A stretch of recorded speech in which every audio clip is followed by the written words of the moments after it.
Here, Brian, and there are plans to expand indoctrination. That's right. Well, Idahoans are also concerned. Horror shot. That line would be moving a little bit farther west. I'm like crying. Nobody wants to see Dark money is influencing policy in our state. Well, that's not how this works.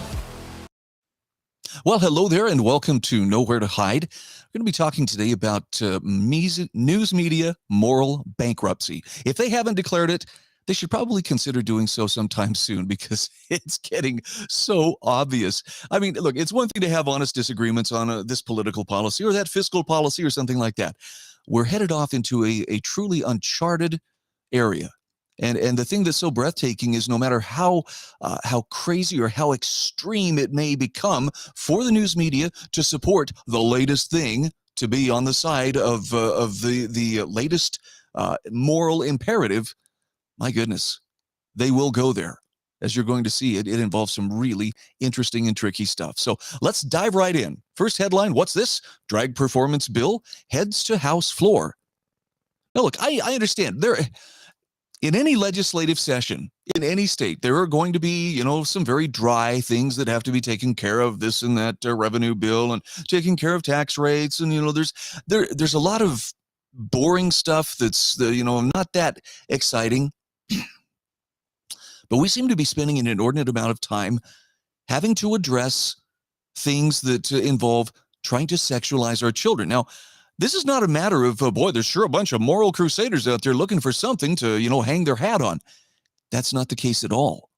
What's happening is you have people in influential positions, be it librarians, be it school administrators or school teachers, be it politicians, trying to force an agenda on the American public in the name of, well, everybody should think this. It's enforced values and using official institutions to try to, again, coerce people into holding the correct values. And it's completely wrong. And in this case, what we have is this incredible subversion of truth in the sense that the news media cannot honestly report on this. Again, look at the headline here. Drag performance bill heads to House floor. That would lead you to think that, well, gee, some people really don't like to see drag queens dressing up and performing for other people, and that's why they're trying to create some mean-spirited law targeting LGBT people in order to, get rid of this. So let's look at the article, and it'll make it pretty clear. This is the slant that a morally bankrupt news media is taking right now. A bill that would ban sexual exhibitions in public spaces or where children may be present cleared House State Affairs Committee Thursday morning. Blake Kanzati of the Idaho Family Policy Center wrote the bill. There's a big red flag for you. Why, if somebody from the Family Policy Center wrote it, why, it must be a bad thing. He said it would protect, and look at these things in the quotes here, public virtue, as if that exists, and children's innocence, as if that exists. Those are the reasons why he helped to create this bill and why it's being put forward. Public virtue is under attack. Children's innocence is under attack. The news media cannot bring itself to acknowledge this because it would expose the bankruptcy of their own position. Some who testified against the bill said it could be harmful to the LGBTQ community and could be considered content-based regulation. In other words, an abridgment of free speech. Now, look, I know that there are plenty within the LGBT community. In fact, there's a complete group that call themselves Gays Against Groomers, who are not down with drag performers performing in front of children. They recognize for all the hard-fought victories that LGBT folks have won over the years, this is the kind of thing that sets them back in ways and takes their reputation, guilt by association, to places it doesn't really need to go. And it's because of these drag queen activists and people who are wanting to be the avant-garde, performers out there pushing the envelopes on what's acceptable. You have to see the kind of mental gymnastics people are willing to go through in order to try to support this, in order to believe it. Several drag performers testified against the bill, worrying even if they tailor their performances and outfits to be appropriate for the audience, like they said they already do. Oh, they said they do, right? Oh, that's charming. The bill could still limit their expression. Drag is not my way of life, but it is my art form that supplements my income, just like dance, singing, poetry, and writing, says Frida Knights. The First Amendment allows us to present our art and use it to tell stories. Many wondered where the line would be drawn. I'll answer that question for you. When you are prancing around in a highly sexualized fashion in front of small children, in front of minors, you've crossed the line. Look, you can be as freaky as you want to be in the privacy of your own home or in someone else's home or in a club or whatever you want to do. If you want to do it behind closed doors for adults for whom that's their thing, that's their fetish, knock yourself out. I don't want to know. I don't want to make it my business. When you start insisting you have access to public spaces, particularly public spaces where there are going to be kids, okay, we have a problem. Because those kids are not in a position to be making up their own minds as to, well, yes, this is appropriate and this isn't. If that were the case, you'd have all the young boys with their, what used to be, their dad's Playboy magazines, gathered around. It's okay, Mom and Dad, we've reviewed this and we believe that if it were obscene, we would know. Nope. There are some decisions kids are not allowed to make, and this is one of them. So why try to pretend that this is free speech or this is just about freedom of expression? You still have the ability to express your art form, but you're trying to put it in front of children. And the news media tries to minimize that at every single turn. This is a national story, but it was carried on KTVB. And I needed to point this out because KTVB is leading the way in trying to defend the indefensible, as we talked about in an earlier episode. Legislation is heading to Tennessee's Republican governor that would ensure drag shows cannot take place in public or in front of children. Listen to how they portray this. Across the country, conservative activists and politicians, I would add, as well as just normal people, complain that drag shows contribute to the sexualization or grooming of children. Again, there are those quotes, as if these things are real. No state has acted as fast as Tennessee to ensure that drag shows cannot take place in public or in front of children. And organizers of LGBTQ pride events say such bans could effectively cancel their popular parades. Point of interest. If you didn't have people prancing around in thongs, waving dildos at everybody, maybe it wouldn't be such an issue. But, if you're going to try to push the envelope in order to show your pride, maybe you should be considered as pushing that envelope just a little too far. So maybe it would be appropriate to say, no, do that in private all you want. Don't bring it public. You're not making anybody's life any better by forcing them to acknowledge and confirm and affirm that, yes, you are wonderful. And in fact, here, have a whole month to celebrate this. The protestations have arisen fairly suddenly. Oh, really? There's somebody who hasn't been paying attention. This has been a steady progress for the last 30 years at least. And they say it's around a form of entertainment that has long had a place on the mainstream America stage. Really. Wait till you see the connection that they try to draw here as to how this is something that people have broadly accepted for many, many years. I don't know why they would have a problem with it now. This next part, drag is not a threat to anyone. It makes no sense to be criminalizing or vilifying drag in 2023, said Lawrence LaFountaine Stokes, a professor of culture and gender studies. There's a degree for you, at the University of Michigan, and author of Translocus, the politics of Puerto Rican drag and trans performance. Why, I guess most of us have a copy of that somewhere around the house, right? It's a space where people explore their identities, said LaFountaine Stokes, but it is also a place where people simply make a living. Drag is a job. Drag is a legitimate artistic expression that brings people together, that entertains, that allows certain individuals to explore who they are, and allows all of us to have a very nice time. So it literally makes no sense for legislators, for people in government, to try to ban drag. Okay, but they left out the important part. In front of children, in places where it is not appropriate, in places where it is introducing highly sexualized content to young minds that deserve to be able to hang on to their innocence for as long as they're able to. Don't worry, the world will beat it out of them soon enough. They'll have friends who will show them pornography on the internet or something like this. But for some reason, these activists are just determined that this is so legitimate, and we need to make sure people know that we are legitimate.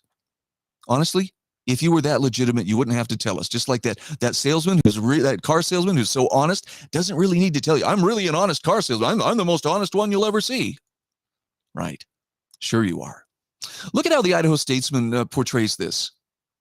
This so-called drag ban is incredibly vague and would place a wide variety of speech in the crosshairs of bounty hunter lawsuits. This is because there could be, financial penalties for people who violate this. I believe $10,000. And look at the smear. Idaho Christian nationalists continue their assault on First Amendment rights. The Christian nationalists. Wow. Their so-called speech ban is incredibly vague and could place a wide variety of speech in the crosshairs of bounty hunter lawsuits. Why don't you just call them Christo-fascists? That's what a teacher in Washington State was saying. We need to protect kids. From whom? Well, from their parents, these Christo-fascists. See, when you get to the point where you're using terms like that to describe people who still understand the concept of right and wrong, as, there's some type of fascist, there's some type of goose-stepping, moral crusader. Nope, you've jumped the shark in show business parlance rather, and you're a caricature. Now, let's take it a step further. Someone weighing in on Twitter. Well, parents bring their kids to Hooters all the time. Should we shut down Hooters as well? Okay, look, some parents may think Hooters is inappropriate for kids. I mean, I'm going to leave that up to the individual parents. But what is Hooters about primarily? I know, guys, well, it's about boobs, I would guess. No, it's about the food. And it's about a playful nod to, yes, the female form. But even there are still standards. And it's not like you have, topless, servers going around serving people or doing, gyrating dances and waiting for people to tuck dollar bills into their G-strings. You do see that at these so-called family-friendly, drag queen performances. That's a world of difference. And so let's not try to say it's the same thing. Maybe in your mind. Here's a great example of how men in drag in popular culture, in the comedic sense, is now being dragged up as justification for, well, see, you've been entertained your whole life. Don't pretend it's a problem now. What have we got here? We got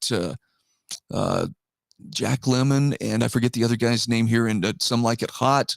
Monty Python, that's classic. Klinger from MASH. Oh, look, Bugs Bunny dressed as Brunhilde. Yes. Robin Williams as Mrs. Doubtfire. Tootsie. Oh, look, there's Tom Hanks and Jeff Scolari from Bosom Buddies. Now, the funny thing about all of these is these were individuals in the stories, and these are merely stories, dressed up and pretending to be something they're not. Whether it was to get out of the army, whether it was to get a job in acting, whether it was to obtain affordable housing, whether it was to hide from the mob. These were comedic reasons. These were comedic devices. And what made it funny was how absurd it was that a man would dress up like a woman and act like a woman. And, that they would be put into a situation where something so off the rails was necessary. In other words, these were not highly sexualized performances. These were comedy performances. Just like this is nothing more than a comedy performance. I mean, look at those little kids. They're having the time of their life. And, don't worry about that banana hammock waving around in front of their faces. I'm sure, they're fine with it. And you have the bondage gear. Yes, absolutely. Kids love bondage gear.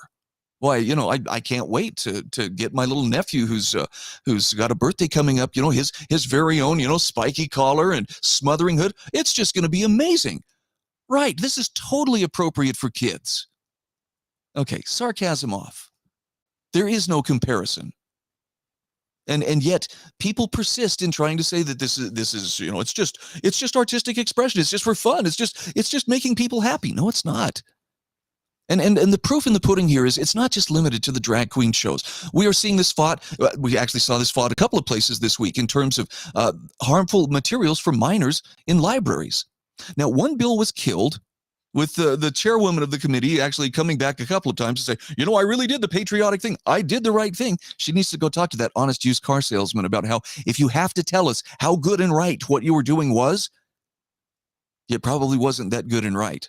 So my apologies, Mrs. Yamamoto, but you're trying just a little bit too hard. And by the way, here's something you might find a little bit interesting. This is from a transcript from the American Library Association, an email conversation. It's interesting. The director of the Idaho Library Association actually has gone around and has locked down his Twitter account because, well, there was content like this on there, but now it's locked down. It's blocked. Nobody should be able to see this. He got caught with his hand in the cookie jar because the counsel from the American Library Association, this is from Deborah Caldwell Stone, Esquire, so an attorney telling them, ultimately, we found the thing that needs to happen most, and it needs to happen before these bills, like the one, HB 139, are introduced, is sustained messaging that reframes this issue, that takes away from the idea that these are inappropriate for minors or sexually inappropriate for minors, or promotes them as diverse materials and programming that are about inclusion, fairness, and protection of everybody's right to see themselves and their families reflected in the books in the public library.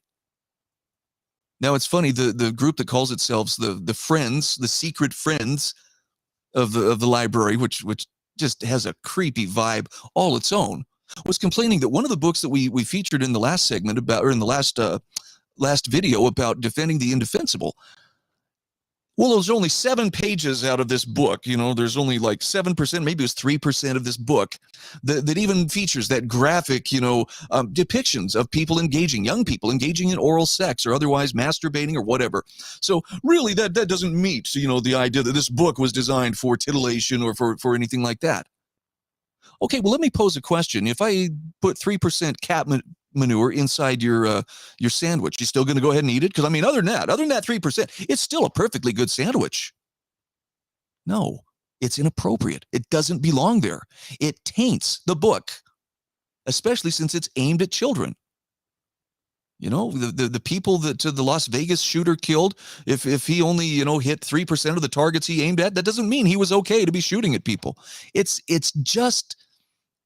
pathetic to be reaching so hard to try to justify something. And here you have, again, the American Library Association trying to say, this is how we have to shift the narrative. This is how we have to make this acceptable to people.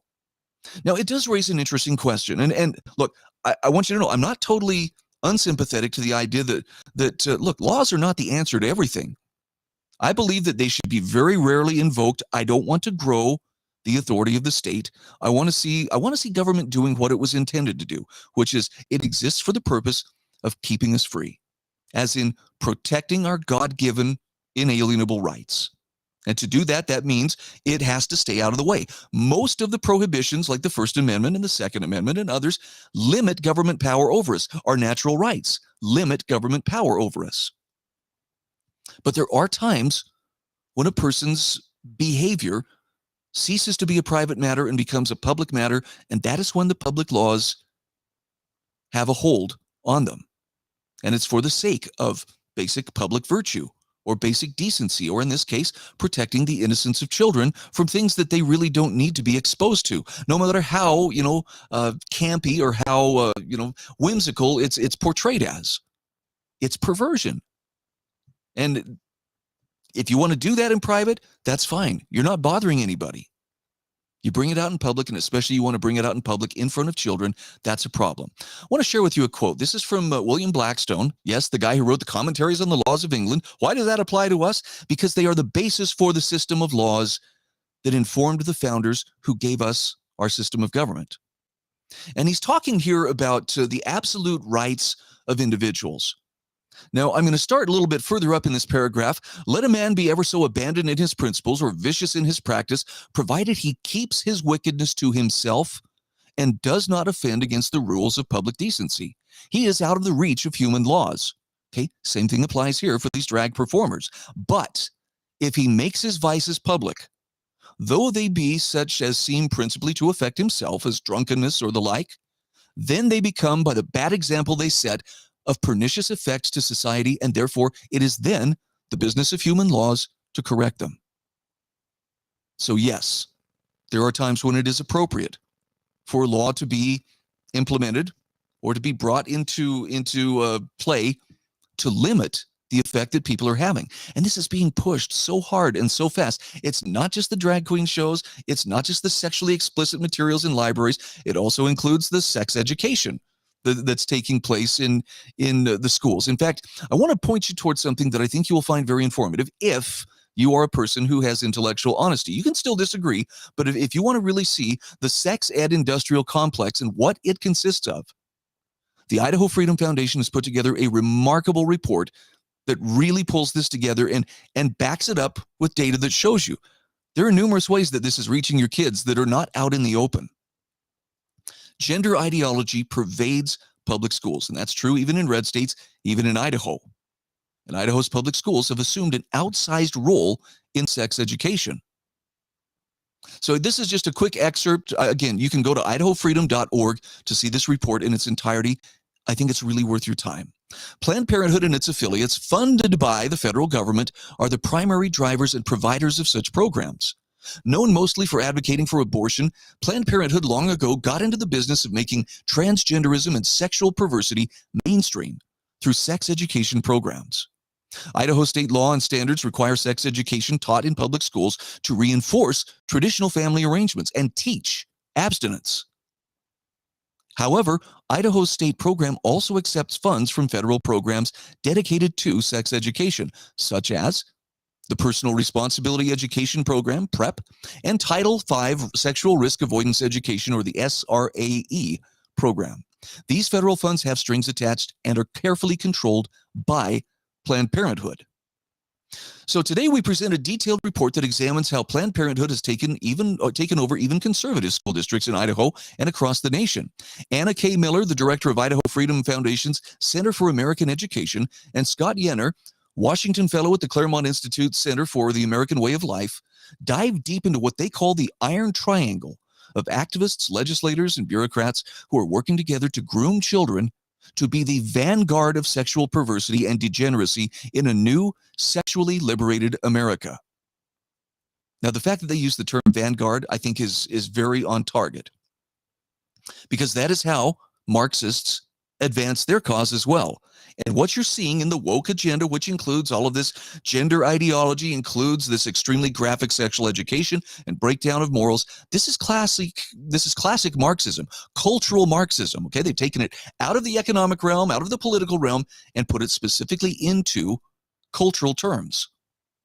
And it's been going on for a long time. It's not something new, but that's what's happening.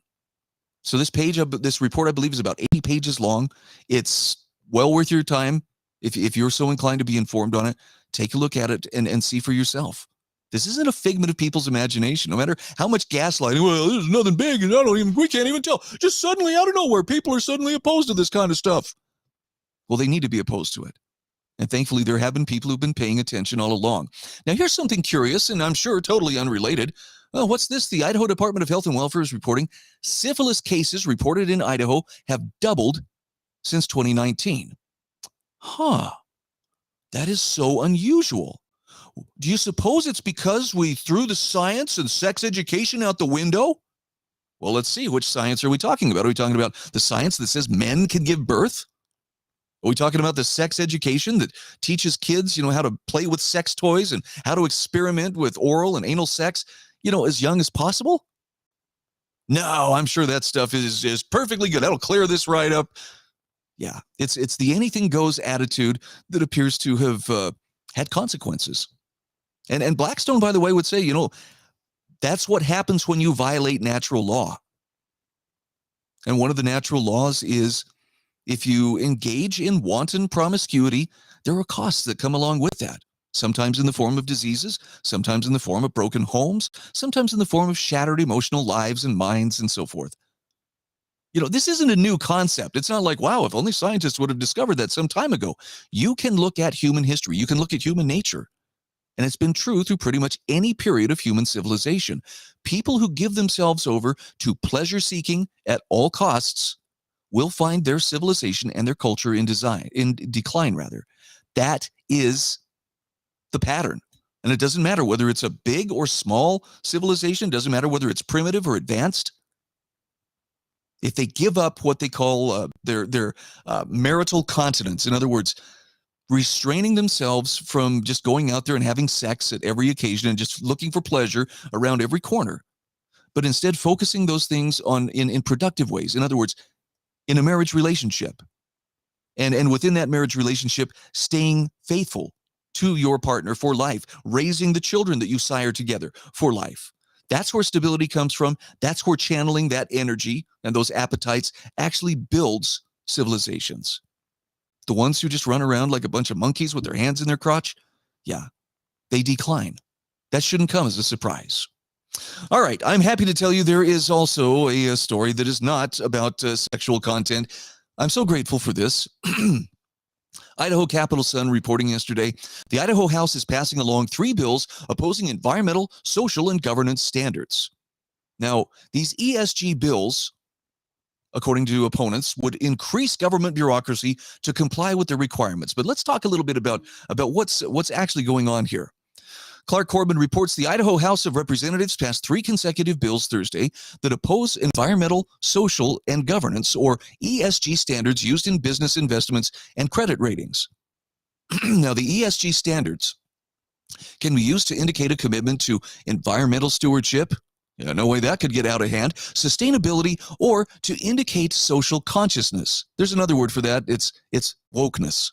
But many Republican legislators and officials in Idaho have pointed to ESG standards as an example of a woke agenda running rampant, following a 2022 visit from conservative pundit Glenn Beck, who spoke out against the standards last year at the Idaho State Capitol in Boise. Now, Glenn Beck may have spoken out about it, but it's not like they wouldn't have ever noticed this on their own. It is a woke agenda. It's running wild, and yes, it is something that should be resisted. House Bill 189 prevents state and local governments from entering into contracts with companies that decline to do business with other companies for the manufacture, sale, or distribution of firearms or production of fossil fuels. You've seen both of these things basically relegated to, well, these are forbidden things. We do not work with fossil fuels. We will make everyone drive electric cars. California, I'm looking your direction. By the year 2025 or 2030, whatever their goal is. They've taken a very evil eye towards people who either manufacture or purchase firearms. Those are perfectly legal things, but it's forbidden. You don't have the right attitudes. This is just corporate America trying to enforce the right attitudes, as opposed to persuade people that there are better attitudes that they ought to hold. House Bill 190 prevents banks and credit unions that are classified as public depositories from boycotting companies for the manufacture of firearm or the production of fossil fuels. Again, it's about enforcing attitudes rather than trying to persuade people to voluntarily adjust their attitudes. Which one do you think is the better way?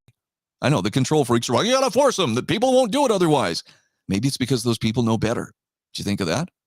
House Bill 191 states that state contracts may not be awarded or denied based on environmental, social, and governance standards.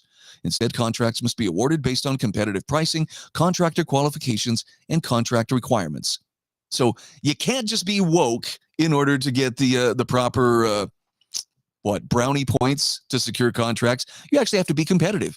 You actually have to be able to do what is being asked and not just show that, yes, I am in compliance with whatever the latest, social fad may be. Now, I realize that's going to offend some people. This is going to make them sad. They're going to feel like, well, you're being unreasonable to say that we just want to force this on everybody. Are you trying to persuade me that you aren't? Because it sure feels like it's being forced on us. And there are times we not only need to say no, but sometimes we need to say hell no. And occasionally that comes in the form of laws that prohibit those things from being advanced on us against our will. Okay, we have a representative public. And if people say to their representatives, we don't want these things either being promoted to our children or being forced upon us, there may be times where the government really shouldn't be involved. Honestly, I'd like to see these things solved without government intervention in the first place. But when you back people into a corner and you really don't leave them much option, don't be surprised if you experience what I believe the CIA termed as blowback, in this case of a legislative nature. I'm Brian Hyde, and this is Nowhere to Hide. Thanks again for joining us. Are biased, the Idaho Press Club are biased, all media, newspaper, radio. To be completely blunt here, Brian, and there are plans to expand indoctrination. That's right. Well, Idahoans are also concerned. Horror shot. That line would be moving a little bit farther west. I'm like crying. Nobody wants to see Dark money is influencing policy in our state. Well, that's not how this